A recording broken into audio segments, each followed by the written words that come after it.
pour l'instant, il y a une toute première version de ce projet, donc qui est un ready-made. Donc je me suis inspiré aussi du travail de Marcel Duchamp en disant, au lieu de reprendre un objet industriel, je vais prendre un objet naturel et je vais l'élever au rang d'œuvre d'art. Et le but, c'était de proposer vraiment une contemplation, un espace de contemplation entre le spectateur et la plante, recréer aussi un émerveillement, parce que c'est vrai que quand on la voit bouger, il y a quelque chose d'extrêmement magique, parce qu'elle bouge réellement et on est capable de le voir.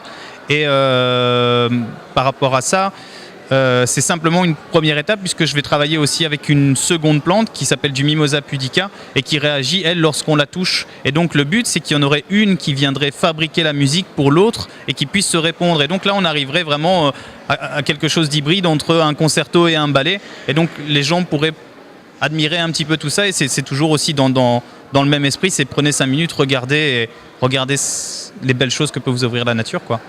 C'est vraiment un travail où on propose l'art comme outil de langage. Donc à la base, on a vraiment commencé par des ateliers artistiques en milieu de soins, où on proposait les compétences artistiques pour créer une autre manière de permettre aux patients de pouvoir s'exprimer. Et donc, après, comme je l'ai expliqué tout à l'heure, nous on s'est basé sur la notion d'art brut et on s'est dit ça serait peut-être intéressant de l'actualiser. Et donc on a décidé de l'ouvrir à toute la nouvelle palette de l'artiste, qui passe aussi par les nouvelles technologies. Et donc au fur et à mesure, on est vraiment parti dans des projets de light painting, de projets de vidéo, de création sonore, etc.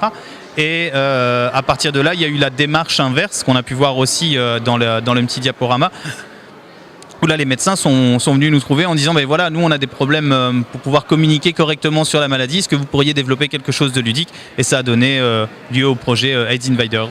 Je pense qu'une des forces aussi du projet de l'archétype, c'est de permettre aux spectateurs ou aux patients de pouvoir devenir acteurs. Et je pense qu'à partir du moment où on donne une impulsion comme ça aussi aux citoyens et qu'on lui dit toi tu es capable de faire quelque chose, ça donne toujours des belles choses. Et je pense que l'art, il doit être là aussi, pas pour l'artiste ni pour les personnes initiées. Moi je suis pour un art de la rue, ou en tout cas un art qui travaille sur l'extérieur, qui travaille aussi en fonction des saisons. Moi, dans les projets d'Herbal Ghetto, beaucoup fonctionnent en période estivale, simplement par rapport au rapport énergétique avec le panneau solaire, ou simplement ici pour la plante parce que c'est la chute des sèves et puis il faut respecter ça. Et je pense que c'est bien aussi d'inverser un petit peu la vapeur.